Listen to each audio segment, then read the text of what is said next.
Hello बच्चों, कैसे हैं आप। मैं आपका मेंटर अरविंद आर आप सभी का ऑनलाइन प्लेटफॉर्म आसान फिजिक्स में आपका स्वागत करता हूं। तो आज फिर से हम मिलते हैं एक और नए कॉन्सेप्ट के साथ, एक और नए टॉपिक के साथ, जिसमें हम डिस्कस करेंगे मिरर फॉर्मूला, दर्पण सूत्र का स्थापना करेंगे। दर्पण सूत्र मतलब 1/f equal to 1/u plus 1/v। सबसे पहले तो ये समझिए कि ये पूछा कैसे जा सकता है एग्जाम में आपके। तो एक तो पूछा जा सकता है कि 1/f plus equal to 1/u plus 1/v की स्थापना कीजिए। दूसरा है किसी गोलीय दर्पण के लिए u, v एवं f में संबंध स्थापित कीजिए। क्या पूछा जा सकता है, किसी गोलीय दर्पण के लिए u, v एवं f में संबंध स्थापित कीजिए, ऐसे भी पूछा जा सकता है ये। और पिछली कई एग्जाम्स में पूछा भी गया है, बोर्ड एग्जाम्स में पूछा गया है, तो हम इसको डिस्कस करते हैं। दर्पण सूत्र को डिस्कस करते हैं। 1/f equal to 1/u plus 1/v की स्थापना करते हैं। तो देखिए हमने ऐसा माना, ध्यान दें, माना MPN एक गोलीय अवतल दर्पण है। MPN एक गोलीय अवतल दर्पण है जिसका ध्रुव P है, मुख्य फोकस F और वक्रता केंद्र C मान लेंगे। इसके मुख्य अक्ष पर AB एक वस्तु रखी हुई है। मुख्य अक्ष पर, गोलीय दर्पण के मुख्य अक्ष पर AB एक वस्तु रखी है। इस वस्तु से चलने वाली एक प्रकाश किरण मुख्य अक्ष के समांतर गोलीय दर्पण पर आपतित होती है। कैसे आपतित होती है? मुख्य अक्ष के समांतर आपतित होती है। यह प्रकाश किरण जो है ये मुख्य अक्ष के समांतर आपतित हो रही है, जो दर्पण से परावर्तन के पश्चात कहां से जाएगी? मुख्य फोकस से होकर जाती है। फिर से सुने, यहां पर AB एक कोई वस्तु है जिसको हमने गोलीय दर्पण के मुख्य अक्ष के लंबवत रखा है। इससे चलने वाली एक प्रकाश किरण, इससे अनंत प्रकाश किरणें निकलेंगी, लेकिन इससे चलने वाली कोई प्रकाश किरण मुख्य अक्ष के समांतर दर्पण पर आपतित होती है, जो परावर्तन के पश्चात मुख्य फोकस से होकर जाती है। इसके बाद कोई दूसरी प्रकाश किरण जो इसके वक्रता केंद्र से होकर जाती है, जो परावर्तन के बाद उसी मार्ग से वापस लौट आती है। तो ये दूसरी प्रकाश किरण है जो वक्रता केंद्र से होकर जाती है और उसी मार्ग से क्या होती है? वापस लौट आती है। फिर देखिए, जो प्रकाश किरण दर्पण के, ये दो नियम हमने पढ़े हुए थे। तो ये आपका वक्रता केंद्र हो गया, दर्पण का वक्रता केंद्र हो गया। फिर हमने पढ़ा था कि जो प्रकाश किरण दर्पण के ध्रुव पर, कहां पर? जो प्रकाश किरण दर्पण के ध्रुव पर जिस कोण पर आपतित होती है वो समान कोण पर परावर्तित हो जाती है। क्या पढ़ा था? जो प्रकाश किरण दर्पण के ध्रुव पर जिस कोण पर आपतित होती है वो उसी कोण पर परावर्तन के पश्चात वापस लौट आती है। तो देखिए ये आपका चौथा नियम, हमने इसमें नियम पढ़े थे। यहां पर इस AB वस्तु का वास्तविक एवं उल्टा प्रतिबिंब, AB वस्तु का वास्तविक एवं उल्टा प्रतिबिंब कहां बनता है? A', B' पर। कहां बनता है? A', B' पर। फिर से ध्यान दें, क्या पढ़ा हमने? माना MPN एक गोलीय अवतल दर्पण है जिसका ध्रुव P, मुख्य फोकस F एवं वक्रता केंद्र C है। इसके मुख्य अक्ष पर AB एक वस्तु रखी है जिसका अवतल दर्पण द्वारा वास्तविक एवं उल्टा प्रतिबिंब A', B' पर बनता है। अब देखिए, आपको दर्पण सूत्र सिद्ध करना है, हमको ये सिद्ध करके लाना है। तो इसको सिद्ध करने के लिए हमने सबसे पहले इसमें समरूप त्रिभुज ढूंढने हैं। क्या ढूंढने हैं? समरूप त्रिभुज ढूंढने हैं। सबसे पहले हमने 10th क्लास में समरूपता पढ़ी थी, और समरूपता की एक प्रॉपर्टी होती है। फिर से ध्यान दें, हमने 10th क्लास में क्या पढ़ा था? समरूपता पढ़ी थी, और हमने ये पढ़ा था कि समरूप जो त्रिभुज होते हैं उसकी क्या है? उसकी संगत भुजाएं अनुपातिक होती हैं। करस्पॉन्डिंग साइड्स उसकी प्रोपोर्शनल होती हैं, संगत भुजाएं अनुपातिक होती हैं।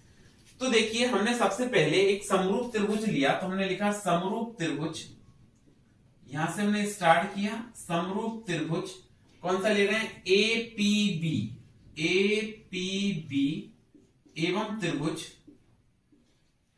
A', में पहला समरूप त्रिभुज लिया हमने, कौन सा? APB, APB, ये देख पा रहे हैं आप? APB, ध्यान दीजिए, APB ये वाला समरूप त्रिभुज है, ठीक है। एवं समरूप त्रिभुज A', में, ये छोटा वाला त्रिभुज A', में, क्योंकि समरूपता वैसे हमको सिद्ध करने की आवश्यकता है नहीं, लेकिन हमको पता है कि ये वाला कोण इसके बराबर होता है, ये 90 डिग्री है तो ये भी 90 डिग्री है, तो तीसरा कोण भी बराबर होगा। तो आरएचएस से हमको ये पता है कि त्रिभुज समरूप है, ठीक है। लेकिन हमको ऐसा सिद्ध करने की आवश्यकता है नहीं, तो हम क्या लिखेंगे, समरूप त्रिभुज एपीबी एवं ए डैश पी बी डैश में क्या प्रॉपर्टी बताई समरूप त्रिभुज की, कि संगत भुजाएं अनुपातिक, मतलब ये वाली भुजा जो है आपकी ए बी, ये किसके अनुपात में आएगी, ए डैश बी डैश के। संगत भुजाएं अनुपातिक हैं, तो ये जो भुजा है ए बी, ये किसके अनुपात में आएगी, ए डैश बी डैश के। दूसरी जो भुजा है पीबी, कौन सी, पीबी, तो सॉरी, दूसरी जो भुजा है पीबी, पीबी कौन सी भुजा है, पीबी, ये किसके अनुपात में आएगी, पीबी डैश के, पीबी डैश के। तो देखिए संगत भुजाएं अनुपातिक हो गई, A B upon A dash B dash और पीबी अपॉन पीबी डैश, ठीक है। फिर हमने एक बार और इसको सॉल्व किया, पुनः एक बार और समरूप त्रिभुज लिए, पुनः क्या लिखा, समरूप त्रिभुज, पुनः समरूप त्रिभुज।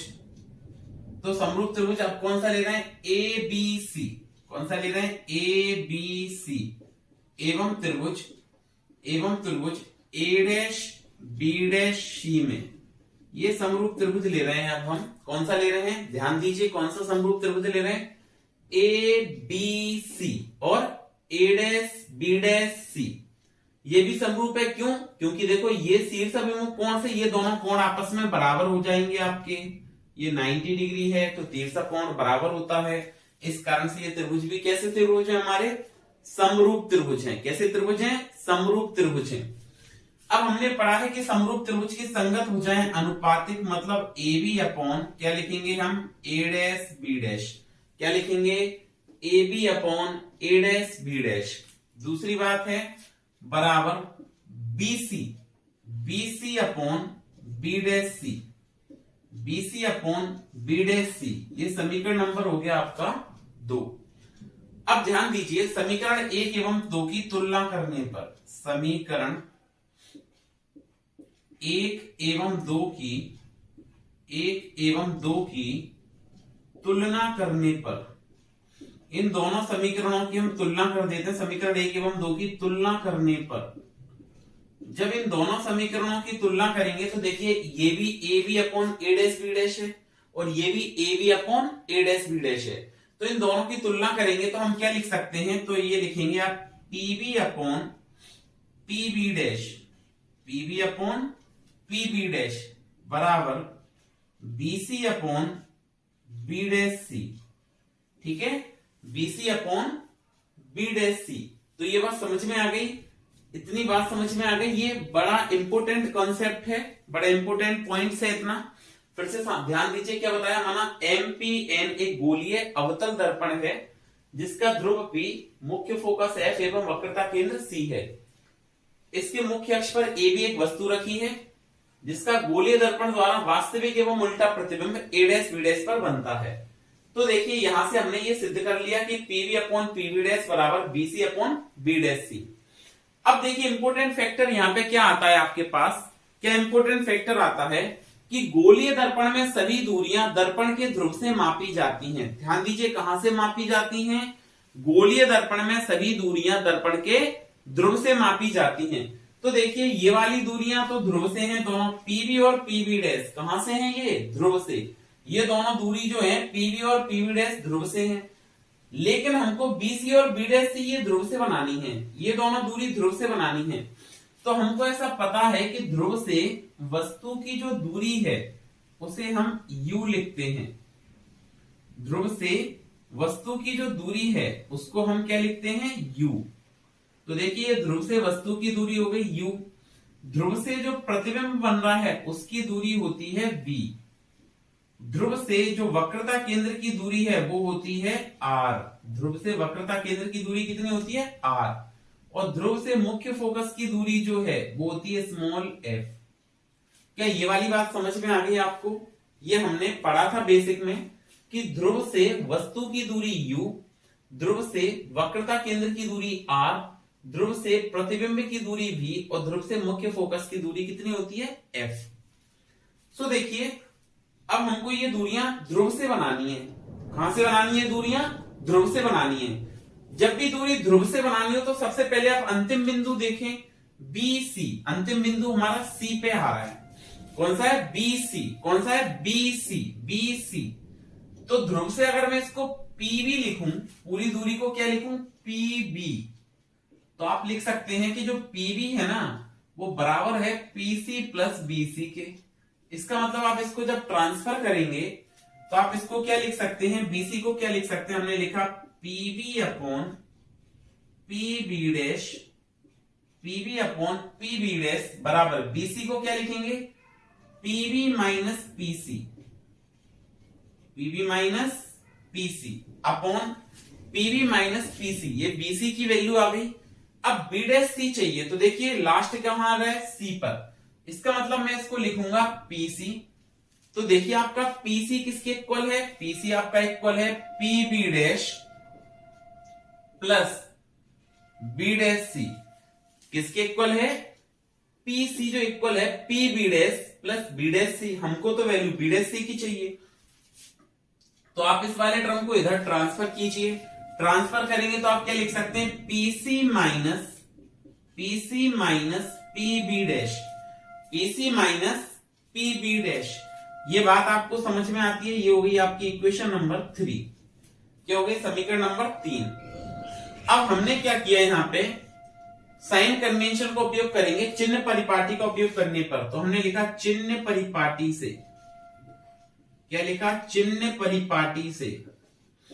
चिन्ह परिपाटी से, इसमें चिन्ह परिपाटी का उपयोग करेंगे। सो हमने क्या पढ़ा था चिन्ह परिपाटी में? गोलीय दर्पण में सभी दूरियां ध्रुव से मापी जाती हैं। देखिए सभी दूरियां ध्रुव से आ रही हैं हमारी। गोलीय दर्पण में सभी दूरियां कहां से मापी जाती हैं? ध्रुव से मापी जाती हैं। तो ये हमने सभी दूरियां ध्रुव से ही मापी हैं। फिर हमने कहा था कि जो प्रकाश किरण है वो हमेशा दाईं ओर से बाईं ओर आपतित करवाते हैं। देखिए दाईं ओर से बाईं ओर जा रही है प्रकाश की किरण, दाईं ओर से बाईं ओर जा रही है। तो देखिए ये प्रकाश की किरण ऐसे आपतित हो रही है आपकी दाईं ओर से बाईं ओर। फिर हमने पढ़ा था, आप देखिए आपको कौन सी दूरी नापनी है? पीबी। कौन सी नापनी है? पीबी। तो पी से बी की तरफ, पी से बी की तरफ प्रकाश की किरण इधर जा रही है, आपकी मुख्य अक्ष के समांतर जा रही है, विपरीत दिशा में नाप रहे हैं। पी से बी की तरफ, पी से बी की तरफ नाप रहे हैं विपरीत दिशा में। देखिए जिन बच्चों ने लेक्चर नंबर 1 और 2 नहीं देखा है वो जरूर देखें, जिससे आपको ये सारा कॉन्सेप्ट बहुत अच्छे से समझ में आए। प्लेलिस्ट में जाएं, हिंदी मीडियम की प्लेलिस्ट आसान फिजिक्स पे है, उसको देखें फटाफट से। और फटाफट से वीडियो को अपने दोस्तों को शेयर करते जाएं अपने दोस्तों को, जिससे ज्यादा से ज्यादा लोग हमसे जुड़े। शेयर करते जाएं अपने इस वीडियो को शेयर करें सभी अपने दोस्तों को। और जो बच्चे नए हैं चैनल को सब्सक्राइब नहीं किया, फटाफट सब्सक्राइब करके बेल आइकन का बटन दबाएं, जिससे सबसे पहला नोटिफिकेशन आपको मिल सके। सो देखिए पीबी। अब हमने क्या किया, ये प्रकाश की किरण आपके मुख्य अक्ष के समांतर जा रही है, तो पी से बी की तरफ हम विपरीत दिशा में नाप रहे हैं पीबी। तो ये दूरी नापनी है पीबी। तो ध्रुव से वस्तु की दूरी क्या कहलाती है? यू। ध्रुव से वस्तु की दूरी यू। फिर हमने लिखेंगे पीबी डैश, पीबी डैश ध्रुव से प्रतिबिंब, से प्रकाश किरण इधर ही जा रही है, ध्रुव से प्रतिबिंब, तो ये दूरी कैसे होगी? Negative, minus v. कैसे होगी? Negative minus v. फिर देखिए पीबी आ गया, पीबी डैश आ गया। अब हमने लिखा पीसी। पीसी किधर नाप रहे हैं? तो पीसी फिर से ध्रुव से विपरीत दिशा में आपतित किरण की विपरीत दिशा में नाप रहे हैं। कैसे नाप रहे हैं? आपतित किरण के विपरीत। तो क्या लिखेंगे? सी तक की दूरी लिखेंगे आप माइनस आर।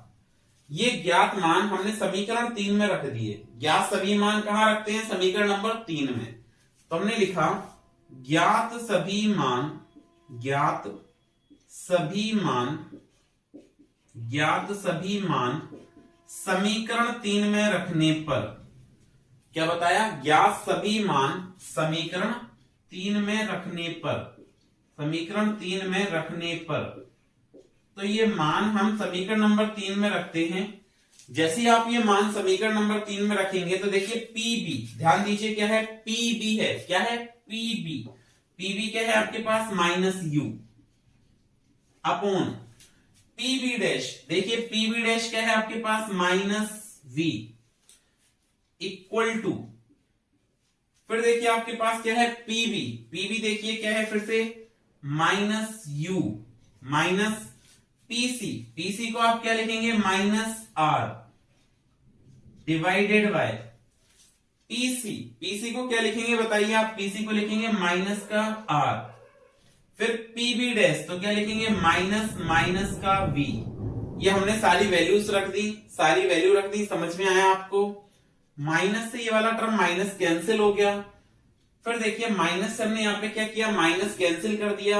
ये आपको क्लियर है इतना, बहुत इंपोर्टेंट डेरिवेशन हमारे बोर्ड एग्जाम्स के लिए, ध्यान से समझे। तो ये हमने कैंसिल कर दिया। देखिए ये वाला टर्म हम एलिमिनेट कर देते हैं, इनको हटा देते हैं। देखिए तो फिर आगे हम इसको जब प्रूफ करेंगे, आगे जब आप प्रूफ करेंगे इसको, तो देखिए क्या आता है नेक्स्ट, आगे हम इसको प्रूफ करेंगे। सो देखिए आपका ये क्या बनता है टर्म, u अपॉन v, ये वाला टर्म रह गया आपके पास u upon v equal to minus u, और ये माइनस प्लस हो जाएगा यहां पे, तो plus r divided by minus r, और ये माइनस फिर से प्लस हो गया, तो आप लिखेंगे प्लस v। ठीक है, फिर हमको पता है वी नो दैट कि जो r है ना वो किसके इक्वल होता है, 2f के इक्वल होता है। पिछले लेक्चर में हमने प्रूफ किया था कि f equal to r by two, f equal to r by two, तो r equal to what 2f। So r की जगह आप 2f लिखें सभी जगह, तो ये आया u upon v equal to minus u plus 2f upon minus 2f, क्या आएगा माइनस 2f प्लस v। अब आप इसका क्रॉस मल्टीप्लाई करेंगे तो देखिए u और ये आएगा माइनस का 2f प्लस का v इक्वल टू v, और ये आएगा माइनस का u प्लस 2f। ये बात आपको समझ आती है, क्रॉस मल्टीप्लाई कर दिया हमने दोनों का, क्या किया क्रॉस मल्टीप्लाई कर दिया। अब आप इसका गुणा करें तो ये आ जाएगा माइनस का 2uf, क्या आया माइनस का 2uf plus uv equal to, इसका मल्टीप्लाई करेंगे तो माइनस uv और प्लस का 2fv। ठीक है, अब आप u वाले टर्म एक साथ लिखें इन टर्म को, तो आप लिखेंगे uv, माइनस को इधर ट्रांसफर किया तो प्लस का uv equal to 2fv, minus के इसको ट्रांसफर करेंगे वापस से तो ये प्लस का 2uf रह जाएगा, प्लस का 2uf हो जाएगा। क्या कॉमन आ रहा है दोनों में से, 2f कॉमन आ रहा है, उसको हमने 2uv लिख दिया। इसमें से आपने 2f को कॉमन लिया तो यहां पे बचा आपके पास v प्लस u, क्या रह गया v प्लस u। क्या इस 2 से ये 2 कैंसिल हो जाएगा, जी बिल्कुल कैंसिल हो जाएगा 2 से 2। अब आप देखिए f को अपॉन में लिखेंगे हम, तो ये आएगा आपका u v upon f equal to v plus u। Okay, इसको भी इसके अपॉन में भेज दीजिए तो यह जाएगा आपका 1 upon f equal to v plus u upon uv। ठीक है बच्चों, ठीक है। अब देखिए यहां पर इन टर्म को हम सेपरेट कर सकते हैं, इस टर्म को हम क्या कर सकते हैं, सेपरेट कर सकते हैं, अलग अलग कर सकते हैं। तो इसको एलिमिनेट कर देते हैं, इसको साफ कर देते हैं। फिर देखिए आपका ये मिरर फॉर्मूला बस आ गया, देखिए मिरर फॉर्मूला दर्पण सूत्र आ गया। क्या लिखेंगे आप इसको, ये लिखेंगे 1 अपॉन एफ, क्या लिखेंगे 1 upon f equal to v upon uv, v upon uv plus u upon uv। अब आप देखिए ये v से ये v कैंसिल आउट हो जाएगा, u से ये u कैंसिल आउट हो जाएगा, तो आपका यहाँ पे क्या हुआ, जो दर्पण सूत्र आया वो आ गया 1 upon f equal to 1 upon u plus 1 upon v. ये सूत्र हमारा दर्पण सूत्र कहलाता है, ये सूत्र क्या कहलाता है, हमारा दर्पण सूत्र कहलाता है। इसको हम कहते हैं मिरर फॉर्मूला, दर्पण सूत्र। तो देखिए काफी इंपोर्टेंट डेरिवेशन है, सभी अच्छे से इसको पढ़ेंगे आज, सभी इसको 2-2 बार रफ कॉपी में करके देखेंगे, डायग्राम बनाएंगे और आप इसकी प्रैक्टिस करेंगे, प्रॉपर प्रैक्टिस करेंगे। आइए बच्चों अब हम डिस्कस करते हैं नेक्स्ट टॉपिक, आवर्धन क्षमता। क्या डिस्कस करते हैं, गोलीय दर्पण के लिए आवर्धन क्षमता। तो गोलीय दर्पण में आवर्धन क्षमता क्या होती है कि गोलीय दर्पण के सम्मुख रखे गोलीय दर्पण से निर्मित प्रतिबिंब की ऊंचाई एवं वस्तु की ऊंचाई के अनुपात को, या ऐसे भी कह सकते हैं गोलीय दर्पण से निर्मित बिंब की ऊंचाई एवं वस्तु की ऊंचाई के अनुपात को, ठीक है, सॉरी, प्रतिबिंब की ऊंचाई एवं बिंब की ऊंचाई के अनुपात को। ध्यान दीजिए बच्चों, अब हम फिर से एक नया टॉपिक स्टार्ट करते हैं जिसमें हम पढ़ेंगे आवर्धन क्षमता। आवर्धन क्षमता क्या होती है? किसी भी गोलीय दर्पण के लिए आवर्धन क्षमता की बात करें तो क्या होती है? गोलीय दर्पण से निर्मित प्रतिबिंब की ऊंचाई एवं बिंब की ऊंचाई के अनुपात को। तो देखिए आवर्धन क्षमता हम लिखेंगे, आवर्धन क्षमता का फॉर्मूला लिखेंगे, मैग्नीफाइंग पावर का फॉर्मूला लिखेंगे। तो देखिए आवर्धन क्षमता क्या होती है? प्रतिबिंब की ऊंचाई, प्रतिबिंब क्या होगी? प्रतिबिंब की ऊंचाई एवं बिंब की ऊंचाई, प्रतिबिंब की ऊंचाई एवं बिंब की ऊंचाई के अनुपात को, बिंब की ऊंचाई के अनुपात को हम क्या कहते हैं? आवर्धन क्षमता कहते हैं। प्रतिबिंब की ऊंचाई एवं बिंब की ऊंचाई के अनुपात को आवर्धन क्षमता कहते हैं। अब देखिए आवर्धन क्षमता को हम m से व्यक्त करते हैं। प्रतिबिंब की ऊंचाई को हमने लिख दिया h i, height of image, और बिंब की ऊंचाई को लिख दिया h नॉट, या वस्तु की ऊंचाई को लिख दिया h नॉट। तो देखिए ये क्या बना? h i upon h not. ये हमारा आवर्धन क्षमता का सूत्र आ गया। ये किसका फॉर्मूला आ गया? हमारा आवर्धन क्षमता का सूत्र आ गया। अब आप देखिए अगर इसको थोड़ा सा और एलिबरेट करते हैं आवर्धन क्षमता को, तो हमने पढ़ा प्रतिबिंब की ऊंचाई एवं बिंब की ऊंचाई के अनुपात को आवर्धन क्षमता कहते हैं। तभी थोड़ी देर पहले हमने ऐसा प्रूफ किया था कि यहाँ पे अगर एक समरूप त्रिभुज लें तो हमने लिखा समरूप त्रिभुज, क्या लिया? समरूप त्रिभुज। कौन सा समरूप त्रिभुज लिया था? APB एवं त्रिभुज, एवं त्रिभुज, समरूप त्रिभुज एक तो लिया APB, और देखिए दूसरा त्रिभुज क्या लेंगे? त्रिभुज APB में कौन कौन से समरूप त्रिभुज लिए? APB एवं APB में। देखिए समरूप त्रिभुज में हमने पढ़ा था किसकी संगत भुजाएं अनुपातिक होती हैं, अनुपातिक होंगी। तो देखिए ध्यान दीजिए यहां पर क्या कहा गया है? प्रतिबिंब की ऊंचाई एवं बिंब की ऊंचाई के अनुपात को, इसलिए हम पहले प्रतिबिंब त्रिभुज ले रहे हैं फिर बिंब त्रिभुज ले रहे हैं। तो प्रतिबिंब क्या है? A', B' और बिंब क्या है? AB बराबर ये वाली भुजा इसके अनुपात में है। फिर देखिए हम क्या लिख सकते हैं यहाँ पे कि PB' upon PB, PB' upon PB, PB' upon PB। अब आप देखिए यहाँ पे हम इसमें चिन्ह का नियम लगाते हैं, चिन्ह परिपाटी लगाते हैं। तो हम देखेंगे चिन्ह परिपाटी से, चिन्ह परिपाटी से, चिन्ह परिपाटी से हमने क्या पढ़ा हुआ है? A' B' कहां नाप रहे हैं? मुख्य अक्ष के नीचे। A' B' कहां नाप रहे हैं? मुख्य अक्ष के नीचे। और मुख्य अक्ष के नीचे आप जो भी दूरी नापते हैं वो कैसी होती है? ऋणात्मक होती है। तो हमने लिखा -hi, क्या लिखा? -hi। फिर देखिए AB आप कहां नाप रहे हैं? मुख्य अक्ष के ऊपर, और मुख्य अक्ष के ऊपर जो भी दूरी नापते हैं वो कैसी होती है? पॉजिटिव होती है, ठीक है। कैसी होती है? धनात्मक होती है। फिर देखिए हम बात करते हैं PB' की। तो अगर PB' की बात करें तो PB', प्रकाश की किरण इधर आ रही है, PB' विपरीत दिशा में प्रतिबिंब की दूरी है तो -v लिखेंगे। फिर देखिए PB, ये भी विपरीत दिशा में वस्तु की दूरी है तो -u लिखेंगे। क्या लिखेंगे? -u। अब देखिए ये वाली वैल्यूज हम यहाँ पे वापस से रखते हैं समीकरण नंबर 1 में। ये मान समीकरण नंबर 1 में रखेंगे, 1 में रखेंगे तो देखिए A' B' को आप क्या लिख पाएंगे? -hi अपॉन AB को क्या लिख पाएंगे? h not. तो देखिए हमारी यही तो आवर्धन क्षमता थी, प्रतिबिंब की ऊंचाई एवं बिंब की ऊंचाई के अनुपात को, प्रतिबिंब की ऊंचाई एवं बिंब की ऊंचाई के अनुपात को आवर्धन क्षमता कहते हैं। जो कैसी आ रही है? नेगेटिव आ रही है। कैसी आ रही है? नेगेटिव आ रही है। इसका मतलब क्या हुआ कि वास्तविक उल्टे प्रतिबिंब के लिए, कैसे प्रतिबिंब के लिए? वास्तविक उल्टे प्रतिबिंब के लिए आवर्धन क्षमता ऋणात्मक होती है। तो उल्टा कर दो, आभासी सीधे के लिए धनात्मक होती है। क्या बताया? वास्तविक उल्टे प्रतिबिंब के लिए आवर्धन क्षमता ऋणात्मक होती है। तो आभासी सीधे प्रतिबिंब के लिए आवर्धन क्षमता धनात्मक होती है। अब देखिए आप इसको बराबर हम लिखेंगे पीबी डैश।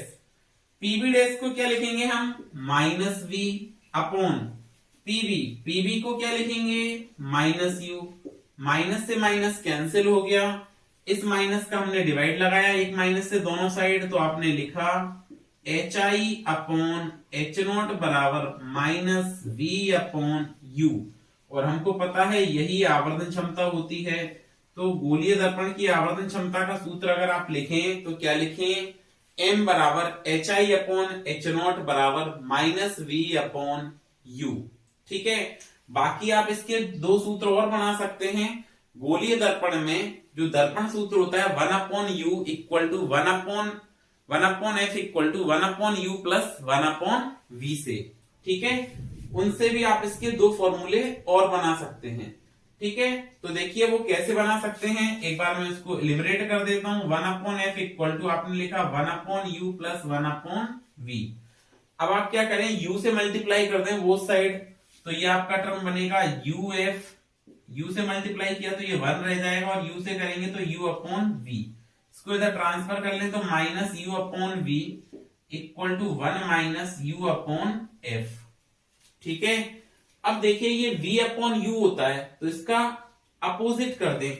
अपोजिट कर दें तो देखिए मैं यहां लिख देता हूं, ये लिखेंगे आप क्या लिखेंगे minus u upon v equal to LCM लेने इसका f आ जाएगा, तो क्या लिखेंगे f माइनस u।